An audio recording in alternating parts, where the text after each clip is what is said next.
E aí, pessoal, tudo bem? Quanto tempo? Mandar um salve aí para toda a minha família e meus amigos que têm prestigiado meus vídeos e compartilhado. É interessante saber que a gente ainda pode contar com muita gente. Uau, quanta coisa acontecendo, hein? Hoje, segunda, dia 18 de outubro, 2 semanas da eleição, o segundo turno das eleições de 2022. E ontem teve o debate, meu Deus, que sapecada que o Lula tomou, hein? Para quem é como eu, anti-Lula, anti-PT, que entende que PT é quadrilha, não é um partido político, é uma organização criminosa. Não só uma organização criminosa, mas também como uma organização criminosa com ramificações na América Latina inteira. Inclusive, essas informações são acessíveis, os caras têm toda a conexão com o narcotráfico da Colômbia. E agora, por que não dizer da Nicarágua, né, que também está produzindo cocaína. Então, as Farc sempre foram parte do Foro de São Paulo, que é essa organização que o Lula e o falecido Fidel Castro, que o capeta o mantenha lá por muito tempo, criaram. Então é isso. Debate de ontem. Pontos fortes. Bolsonaro, o que foi aquilo? O Bolsonaro está tomando algum remédio controlado? O que foi aquilo? Eu acho que o Bolsonaro está tomando remédio controlado, não é possível. Ele foi de uma paciência ímpar. O baixinho, o sapo barbudo, o chefe da quadrilha ficava lá xingando, esperneando na frente dele, na cara dele, cuspindo nele praticamente. E o Bolsonaro quieto, calado, comedido, deu um exemplo, foi muito cheio de classe, não ficava olhando para o Lula quando o Lula falava, o que demonstrava o desdém dele pelo Lula. Então foi assim, tá de parabéns. Não sei quem é que está coordenando esse movimento, mas não sei se é o Flávio Bolsonaro, se é o próprio Carlos, mas cara, que paciência o Bolsonaro teve para aguentar os desaforos do Lula. E as mentiras, né? Imagina um cara mentindo 24 horas. Bom, então, pontos fortes. Calma do Bolsonaro e a oportunidade que ele teve de gerenciar o tempo dele de forma a ter 5 minutos livres no final para falar o que quisesse. Esse foi o defeito do Bolsonaro, ele não aproveitou. Era hora de falar de tudo que o PT fez. Era hora de falar, relembrar a população jovem, os garotos que... Veja bem, o Mensalão vai fazer 20 anos. Tem gente que nasceu depois do Mensalão. Então as pessoas não sabem o que está acontecendo, o que aconteceu, etc. Então quando se fala em Mensalão, vamos dizer aí que pelo menos 15, 20% da população não sabe do que se trata. Então ele tinha que lembrar, olha, isso aqui... foi um esquema ilegal. Veja bem, eu acho particularmente que o orçamento secreto é um mensalão, mas legalizado pelo governo. Mas continua sendo compra de parlamentares. Agora é uma situação difícil, né? Porque os parlamentares estão à venda. Então é complicado. Mas no caso do Lula e do PT, eles estavam fraudando notas fiscais de uma agência de propaganda. A agência de propaganda faturava por um serviço que ela não fez, a primeira coisa errada, recebia o dinheiro, botava na mala e saía entregando no Congresso para os deputados que votavam com a base petista. Lembre-se que isso foi criado pelo Fernando Henrique e pelo PSDB de Minas Gerais. O PT, como sempre, emporcalha e faz tudo de forma mais suja. Tudo quanto é crime, o PT pega e piora. Então essa é a característica número 1 do PT. Ele se emporcalha mais. Imagina que tem um porco na lama, que é o PSDB emporcalhado na lama. Agora você joga os petistas nessa lama, pronto. Aí os petistas na lama, no chiqueiro, eles comem a própria bosta, eles cagam entre eles se mordem, eles se traem. O PT é imundo. Enfim, então esse foi o primeiro ponto, segundo ponto, né, que foi que ele deixou bem claro que quem estava no comando do tempo era ele. Então o Bolsonaro falou bem, perdeu a oportunidade de lacrar mais no final, mas enfim, conseguiu juntar 5 minutos. Muitas pessoas estão dizendo que o Lula perdeu o equilíbrio emocional quando o Bolsonaro tentou tocar no ombro dele. Mentira, se você for olhar o bloco, você vai ver que o Lula perdeu o equilíbrio emocional quando perguntado sobre o Petrolão. Dali em diante, ele perdeu. Ele passou 3 minutos respondendo sobre o Petrolão, não conseguiu sair do ciclo de mentiras. E aí o Bolsonaro sacou isso e começou só a jogar perguntas pequenas e o Lula foi se enrolando emocionalmente. Você vê que o ponto fraco do Lula é o Petrolão. Então, confessou várias coisas ali, confessou que teriam que prender os criminosos, que foi um dos casos, foi o dele. Na parte do STF, disse que não tem amigos no STF, e o Bolsonaro foi lá e lacrou, dizendo, não, você só está disputando a eleição porque você foi solto por um dos seus amiguinhos. Então o STF está com essa mania de lacrar decisões monocráticas. Vocês lembram quando o presidente da Câmara, o Eduardo, foi cassado simplesmente por um eliminado daquele ministro que morreu num acidente de avião? Então, como é que é o nome dele? Um péssimo juiz também. Então ele simplesmente cassou o Eduardo Cunha na canetada, tirou, tipo assim, tomou um poder de um outro poder, assim, numa canetada. É claro que não ficou barato para ele, né? Inclusive, Eduardo Cunha, nosso malvado favorito, vai fazer muita falta na Câmara. Porque ele realmente é um cara que tem a inteligência, o controle e sabe como negociar, sabe como lidar com essa gente do PT. Vai fazer um pouco de falta, mas quem sabe ele vem aí como com algum cargo para ajudar na Casa Civil, etc.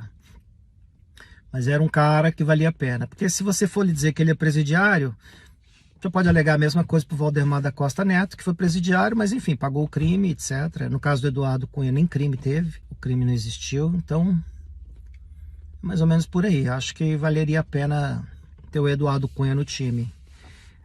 É como eu digo, né? É um malvado, mas é o nosso malvado favorito. É como Roberto Jefferson, também é malvado, mas é uma mente brilhante que não pode ser desperdiçada em tempos de guerra.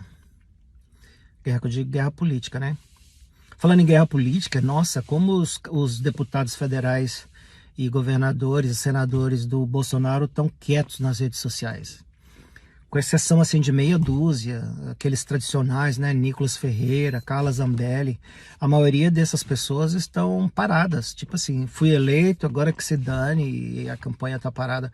Esses caras têm que estar na rua. A guerra política, como diz o Olavo de Carvalho, se dá nas ruas, é uma luta, não é só um debate, não é só lacração de rede, não é só lacração no Twitter.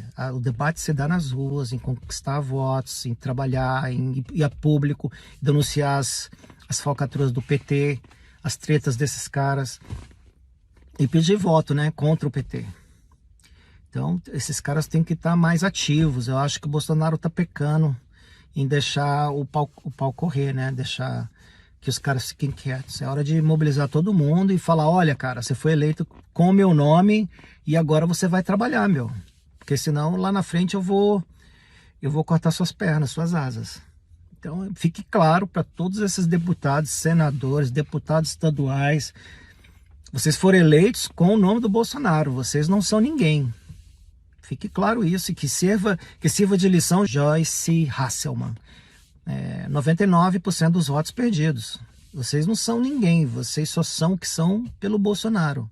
Direito organizado no Brasil ainda não existe. Existe Bolsonaro e seus parceiros, só isso.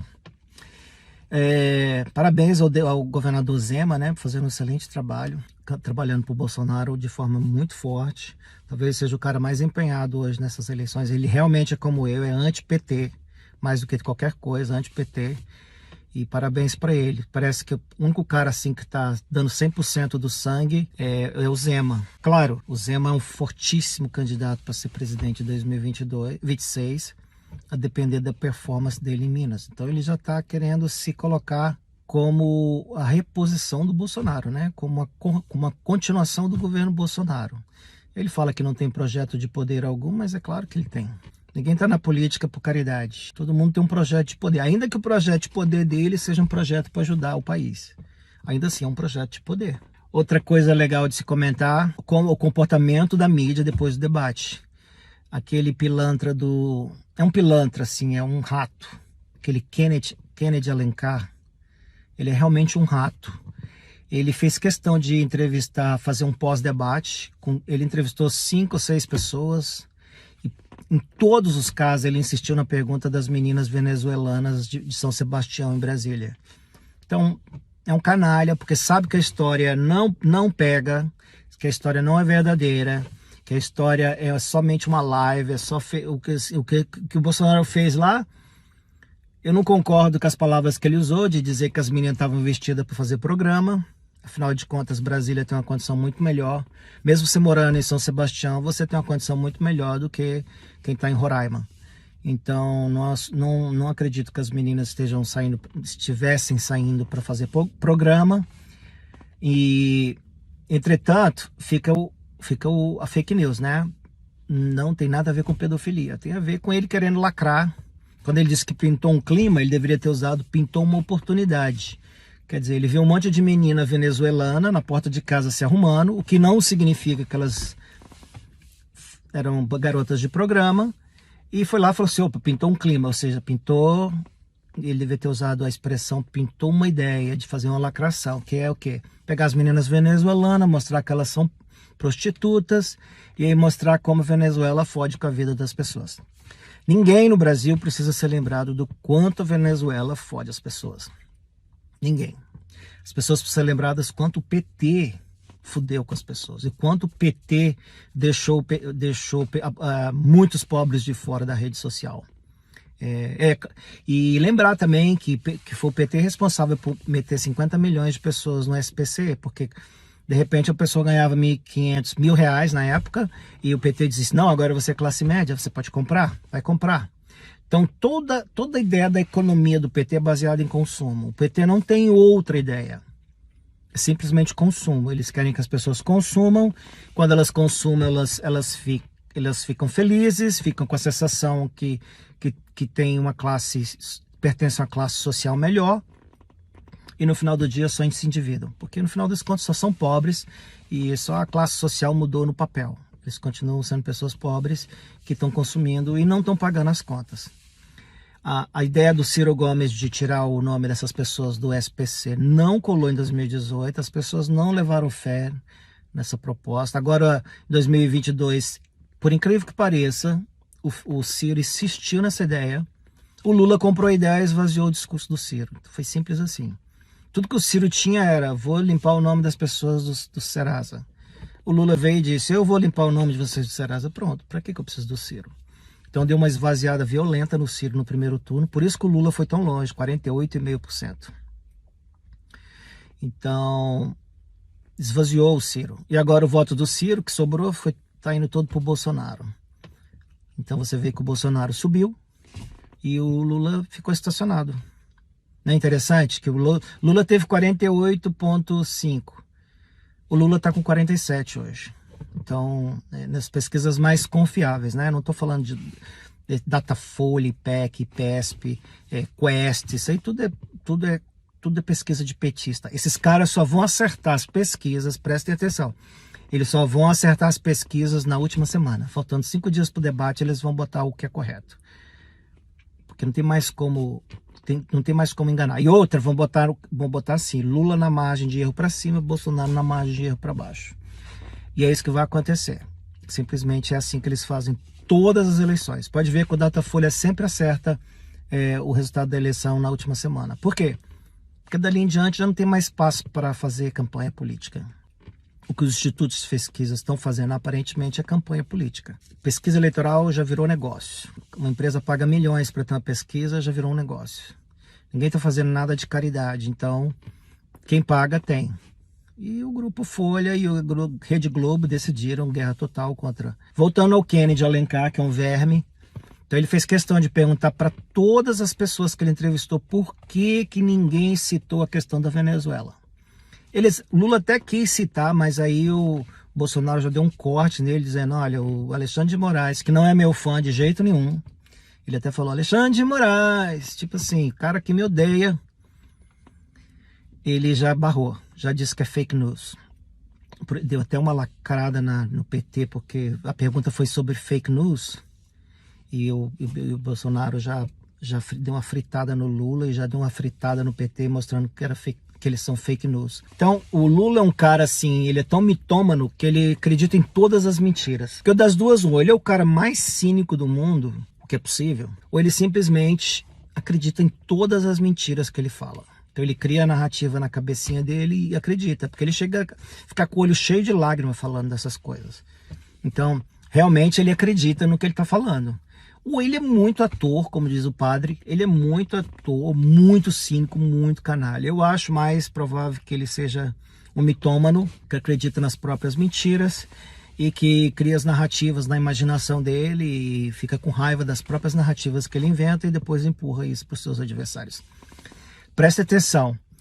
Lula, assista o debate, tá no YouTube, assista o debate entre Collor e Lula no segundo turno de 1989. O Collor e os jornalistas perguntavam pro Lula, ele nunca responde uma pergunta. Nunca. Você pergunta para ele, qual é o seu plano para a economia? Aí ele começa a falar das coisas que ele fez e devaga e nunca responde. Nunca. Bolsonaro faz certíssimo em não responder também. Porque no final das contas é o seguinte... Se você não jogar com as mesmas armas, você leva desvantagem. Eu não vejo nenhum ponto em responder uma pergunta com 30 segundos, até porque as perguntas que esses jornalista brasileiro em geral é muito imbecil, então eles fazem as mesmas perguntas, sabe? Ficam remoendo as mesmas perguntas há 5 anos, então é fácil responder. Se me perguntasse sobre as mortes na Covid, eu falaria assim, é o seguinte, brother, primeiro lugar, a primeira vacina dada foi em dezembro de 2020 no presidente Biden. Então não teve vacina antes disso. Os próprios Estados Unidos começaram a vacinar em janeiro. Então não tinha vacina. Então se alguém morreu no dia 1º de março até no dia 30 de dezembro, quantas pessoas morreram? 400 mil. Não tinha nada que eu pudesse fazer. O que eu estava tentando fazer é remediar com outros remédios paliativos, que a gente não sabe a eficácia. Até hoje é controverso. Tem gente que diz que funciona, tem gente que diz que não, e etc. Nós compramos os remédios chegaram no momento que chegaram, enfim, todos os laboratórios estavam superlotados. Nós fechamos o primeiro contrato em julho, assinamos outro contrato em outubro e por aí vai. Agora, se a gente não recebeu a tempo, a gente tem que entender que é uma pandemia. Então, jogar essa conta nas minhas costas é um erro. Eu rejeito essa acusação. Porque no final das contas, todo mundo aqui foi vacinado porque eu comprei vacina. Se você e seus pais não morreram, foi porque eu comprei a vacina. Então é uma resposta simples, que vai tomar 30 segundos, 1 minuto, e aproveita a circunstância e responde outra coisa, e fala outra coisa. Porque as perguntas desses jornalistas não são zero de criatividade. Sabe? Não tem um jornalista inteligente para fazer uma pergunta geopolítica, por exemplo. Você não vê nenhuma pergunta sobre geopolítica. Não tem como perguntar, porque os jornalistas são muito imbecis. Eles só querem fazer lacração de internet, só quer pegar uma manchete para colocar na página do jornal. Então tem que ter muita paciência nessa hora e lembrar que hoje Tarcísio foi fazer estava em Paraisópolis, uma região pobre de São Paulo, e teve um tiroteio no lugar que ele estava, contra o prédio em que ele estava. Tudo indica que é uma tentativa de assassinato a um candidato ao governo de São Paulo. O que, mais uma vez, reforça a tese de que Lula e o PCC têm um casamento antigo. Vou lembrar aqui a vocês, em 2006, Alckmin era o candidato contra o Lula. Como o Alckmin era governador de São Paulo, o que aconteceu foi que o PCC criou uma rebelião, provavelmente era o José Dirceu, organizando todo esse movimento do PCC para que ele atacasse a polícia, o sistema de segurança, o sistema penitenciário de São Paulo. Para quê? Para desmoralizar São Paulo, que na época já tinha melhorando a performance dele nos índices de segurança. Os relatórios já mostravam que no governo do Alckmin, que era um bom governador, sem dúvida nenhuma, que é um ótimo nome, mas ele já vinha melhorando os números de São Paulo. Então, ele vinha distribuindo essa ideia de que segurança, ele poderia melhorar a segurança no Brasil. O que aconteceu? O PCC começou a atacar policial, matar policial para tudo quanto é lado, matar agente penitenciário. Com isso, os números do Alckmin caíram e o PT venceu a eleição. Coisa semelhante o PT fez em 2014 com a Marina Silva. Então a capacidade de perdoar de um político é do tamanho do mundo. Porque, olha aí, Marina com Alckmin com Lula, ele sabendo que foi o Lula que fez isso com a campanha dele. Marina com o Lula, sabendo que foi o Lula que fez isso com a campanha dela. A Marina quase foi para o segundo turno, assim, foi por causa por causa de alguns dias. Eles fizeram o voto útil no Aécio, mas Marina Silva poderia ter sido a presidente do Brasil. E hoje ela tá lá puxando o saco do Lula. É uma vergonha, né? É a mulher que não fala nada com nada, segundo o Ciro Gomes, na frente do Kennedy Alencar, disse que ela tem um oco desse tamanho. O Ciro Gomes fez isso. Marina tem um oco desse tamanho na cabeça. Prova de que ela é uma mulher que não tem nenhuma credibilidade foi que, ao invés de se eleger no Acre, ela foi se eleger em São Paulo. Porque no Acre ninguém vota nela. Então os acrianos conhecem a sua cria. E Marina é isso. Marina, o próprio Alckmin. Ontem eu vi um vídeo de uma senhora tirando uma foto com o Alckmin, né, fazendo uma selfie com o Alckmin. Falou, mas dessa vez eu não vou votar no senhor, não. Eu vou votar no Bolsonaro porque o senhor traiu a gente. E ele ficou super sem graça. Então eu me sinto um pouco triste de ver o Alckmin se perder assim, abraçando o PT. Foi realmente fim de carreira. Mas, enfim, acho que todo mundo tá vendo que o Lula não vai durar muito. Tá todo mundo procurando ocupar a lacuna, né? Já tá todo mundo... Política é assim, né? O cara sempre tá pensando 4, 5, 10 anos de frente. O Lula definitivamente não vai durar muito. Você vê que ele não conseguiu nem terminar o debate. O problema na voz dele é muito sério. Fumou a vida inteira, bebeu muita pinga e teve câncer ali na região da garganta. Então, ninguém sabe quanto tempo o cara vai durar. 76 anos, ainda que ganhe essas eleições, não sabemos nem se termina esse mandato. E as pessoas já estão de olho na vaga, né? Política é assim, né? O urubu já fica esperando a carniça morrer para poder comê-la. Então tá Zema esperando pela direita, o próprio Alckmin, o Guilherme Boulos surgindo na extrema esquerda, né? Que são nomes que já estão de olho no lugar do Lula, em representar a figura do Lula. O que vai ser muito difícil de ser... que o Lula, pela falta de caráter dele, ele é um camaleão que se transforma de acordo com o lugar que ele está. Então ele pode falar em línguas numa igreja pentecostal e rodar a pomba-gira, como a mulher dele, a Janja. Ele pode rodar a pomba-gira num terreiro de Umbanda. E por aí ele tá tudo bem, porque ele não tem nada, ele não acredita em nada. O Lula, galera, ele só acredita em vida boa. O Lula tá nem aí para pobre, não tá nem aí para América Latina. Ele quer vida boa e poder, ele quer respeito. O Lula é o caso clássico do homem super pobre que cresceu na vida e ficou com... ainda tem os traumas da pobreza. Então ele quer ser adorado, ele quer ser prestigiado, ele quer ser reconhecido. Mas no fundo é um canalha. Eu quero lembrar vocês, quando o Lula deu entrevista para Playboy em 1979, esse fato é interessante. O Lula, em 1979, na entrevista que ele deu para Playboy, naquela época ele era responsável pela previdência dos colegas dele, que era metalúrgico, numa época em que as pessoas estavam morrendo à torto e à direita. E ele, lá no sindicato, ficava responsável de cuidar para o colega dele de trabalho que morreu, o metalúrgico, recebesse as pensões necessárias no INSS, recebesse a indenização das empresas os caras eram metalúrgicos, né, para as empresas de automóveis ali do ABC. O cara é tão canalha, tão zero, tão verme, que ele dizia que a melhor coisa que ele fazia era trabalhar nesse departamento, porque ele podia papar as viuvinhas. Eu não sei por que ninguém fala desse assunto. Ele dizia que queria papar. Pessoal, o Lula é tão canalha, tão verminoso, tão asqueroso, tão depravado, tão doente, que quando ele trabalhava no sindicato, ele deu uma entrevista em 1979 à revista Playboy. Isso está na internet, podem procurar. Não acreditem em mim.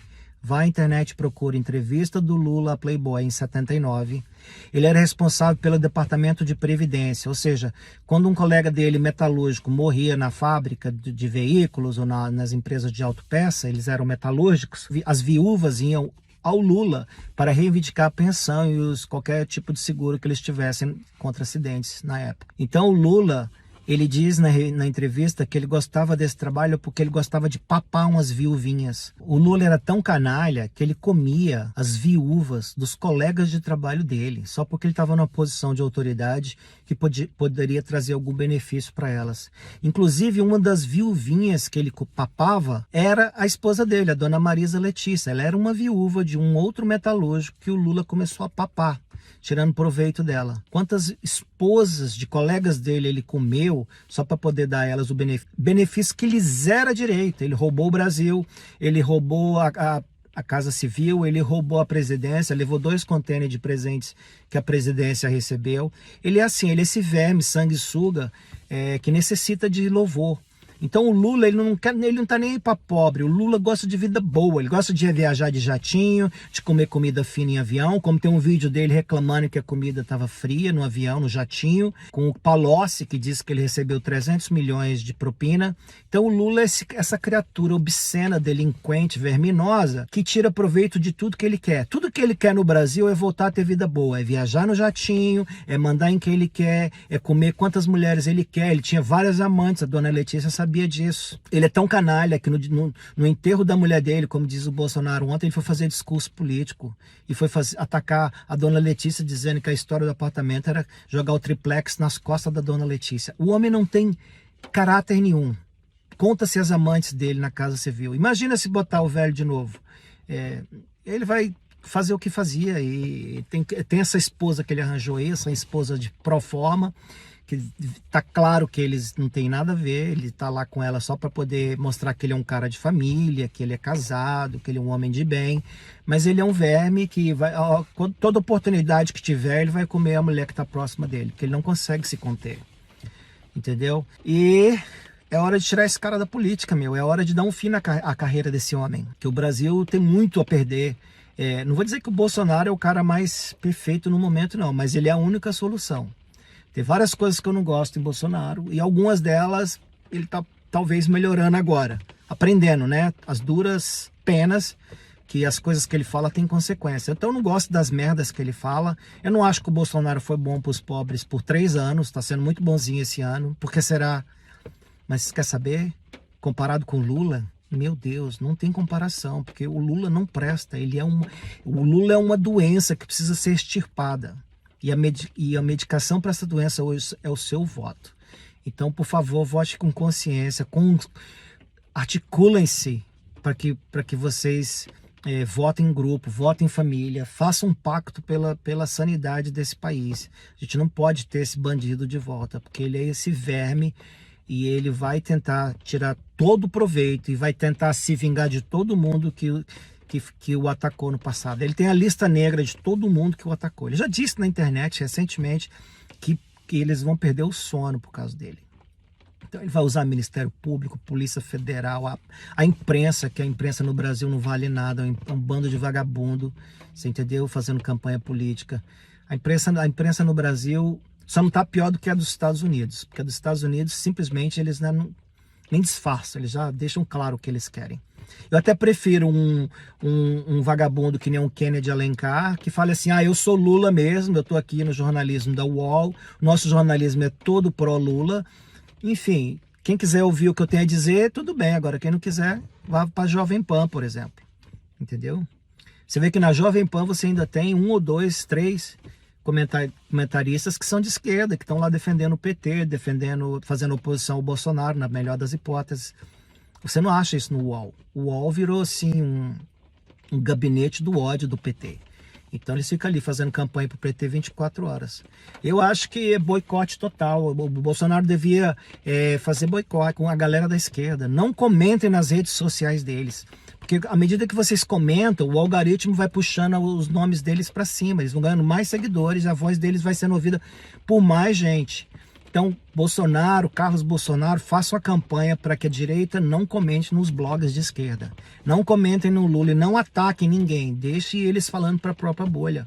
E vocês tentem conquistar o voto daquele cara que não foi votar em 2022, no primeiro turno. Vale lembrar que o Trump aqui passou 3 anos lambendo a bota da comunidade negra americana tentando conquistar esse voto.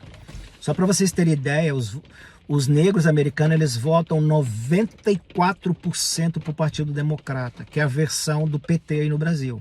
94%. Então, o que o Trump fez? Ficou lambendo as botas desse grupo por 3 anos, fazendo tudo o que podia e não podia para a comunidade negra americana para ganhar o voto deles. No final das contas, como foi o resultado? 92%. E o que aconteceu? Tinha 40%, 40 milhões, aliás, 40 milhões de eleitores brancos pró-direita que não foram votar. Então tem que ter muito cuidado com quem você está tentando conquistar, porque no final das contas pode virar contra você. Então, o Trump cometeu um erro brutal. Ao invés de ir atrás da base dele, que não votou em 2016, ele foi atrás da base da esquerda, que ele não tinha. Então é hora de tentar, não é tentar convencer os caras da esquerda, as redes sociais desses esquerdistas que eles estão errados, que tudo que eles falam é fake news, ou tentar rebater. Não adianta. Esses caras estão com a mente feita, eles não estão lá para mudar de ideia, eles estão lá para pegar. Por exemplo, o Ricardo Noblat e o Guga Noblat, por exemplo, eles todo dia colocam uma trollagem qualquer, porque eles sabem que a comunidade bolsonarista vai reagir, e isso vai fazer com que o nome deles no algoritmo suba. Então mais gente vai ver o que ele está escrevendo, porque os bolsonaristas entram lá para atacar. Então não entre em comentarista. Pare de seguir pessoas da esquerda. Simplesmente assim, bloqueie Janones, a galera do UOL, Noblat, Guga Noblat, esses trolls de internet. Esses caras só ficam fazendo trollagem na internet, manipulando você. Não siga, não comente. Bloqueie Reinaldo Azevedo. Reinaldo Azevedo virou uma criatura petista, nojenta. Diogo Mainardi virou outra criatura. O Diogo Mainardi só fez sucesso na vida enquanto ele era antipetista. Na hora que entrou um cara de direita, aí ele não achou a voz dele. Porque ele não tem voz se não for na oposição. Mesma coisa com o Reinaldo Azevedo. Reinaldo Azevedo era anti-Lula, anti-PT. Agora, quando a direita entrou no poder, ele perdeu a voz. Quando o Temer entrou no poder, ele perdeu a voz. Por quê? Ele não sabe ser outra coisa. Ele não tem ideias para o Brasil. Ele só tem críticas. Então essa galera que tem a mente da esquerda, a única coisa que eles conseguem fazer é crítica. Mas eles não conseguem propor nada positivo para o país. Então esse é o caso deles. No mais é isso, obrigado pela audiência, obrigado por todos aqueles que compartilharam. Se você quiser saber mais, me siga nas redes sociais, @souvaladão, ou subscreva aqui nesse canal, tá bom? Assine aqui nossas informações e você vai estar sempre recebendo 2, 3 vídeos por semana. Um abraço, saudação!